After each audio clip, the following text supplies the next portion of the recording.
Welcome to Raji ஆச்சி சமையல்.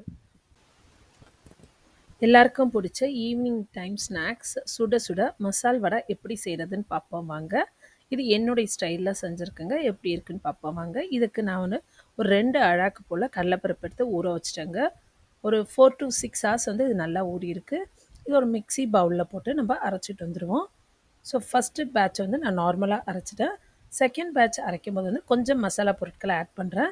என்னென்ன add பண்ணியிருக்கேன்னா 2 பல்லு பூண்டு, கொஞ்சமாக சோம்பு, ஒரு துண்டு இஞ்சி, நீங்கள் வேணும்னா பட்டை லவங்கம் கூட ஆட் பண்ணிக்கலாம். நான் அதெல்லாம் ஆட் பண்ணலை. இது வரைக்கும் ஆட் பண்ணிவிட்டு இதையும் கொஞ்சமாக தனியாகவும் சேர்த்துக்கோங்க. இந்த மல்லின்றீங்களா, அதுதான் தனியான்னு சொல்லுவோம் நாங்கள். அதையும் கொஞ்சம் ஆட் பண்ணி மிக்ஸி அரைச்சிட்டு வந்துடுவோம். இப்போ 2 ஆல்ரெடி அரைச்ச மாவையும் இந்த மாவையும் நல்லா பெசரிடுவோம். இதுக்கு நம்ம எப்போவுமே மசால் வடைக்கு வெங்காயம் இதெல்லாம் போடுவோம்ல, அது நான் ஒரு 3 வெங்காயம் போல் எடுத்திருக்கேன். ஒரு 2 பச்சை மிளகாய், கொஞ்சமாக கொத்தமல்லி, கருவேப்பிலை, புதினா எடுத்திருக்கேங்க.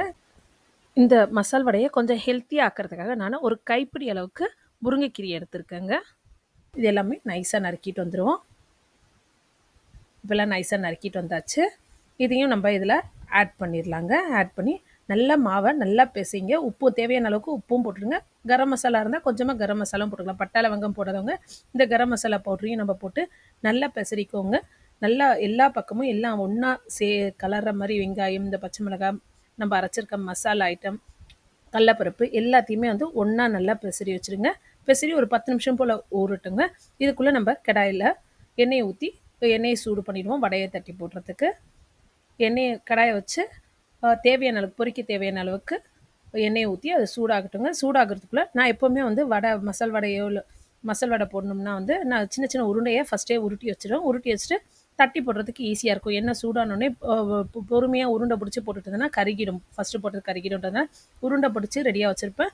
தட்டி தட்டி போட்டுடுவேன் எண்ணெய் சூடானோடனே. அதனால் நான் உருண்டை பிடிச்சி வச்சுட்ருக்கேங்க. நல்லா அந்த உருண்டையை எடுத்து உள்ளங்கையில் வச்சு நல்லா இன்னொரு கையால் நல்லா ஒரு லெஃப்ட் ஹேண்டில் வச்சு ரைட் ஹேண்டால் நல்லா ஒரு ப்ரெஸ் கொடுங்க. போதும், அவ்வளோதான். நல்லா ஷேப்பாக வந்துடும், ரவுண்டாக வந்துடும். இதை எடுத்து சூடான எண்ணெயில் போட்டுருங்க. இதே மாதிரி எல்லா வடையும் என்னுடைய ஒரு பேட்சுக்கு ஒரு 7 வடை போல் வந்ததுங்க. அதை நான் போட்டு ஃபஸ்ட்டு நல்லா பொரிச்சு எடுத்துடுறேன். ஒரு பக்கம் நல்லா பொன்னிறம் ஆனதுக்கப்புறம் திருப்பி விட்டு ரெண்டாவது பக்கம் நல்லா கோல்டன் ப்ரௌன் கலர் வர்ற மாதிரி பொரிச்சு எடுத்திங்கன்னா நல்லா கிறிஸ்பியாக இருக்குங்க பார்க்குறதுக்கு. இன்னும் கொஞ்சம் மெலிசாக தட்டினா கூட கிறிஸ்பியாக வேணுன்றவங்களுக்கு கிறிஸ்பியாக இருக்குங்க. ஆனால் எங்கள் வீட்டில் கொஞ்சம் உள்ளே சாஃப்டாக இருக்கணும், மேலே மொறுமொறுன்னு இருக்குன்றதுனால நான் இந்த மாதிரி தட்டி போட்டிருக்கேன். இது 2 பக்கமும் நல்லா வேகிற வரைக்கும் வெயிட் பண்ணி வெந்ததுக்கப்புறம் செவந்ததுக்கப்புறம் எடுத்துருங்க. அவ்வளோதாங்க, சுட சுட மசால் வடை சூப்பராக ரெடி ஆயிடுச்சுங்க.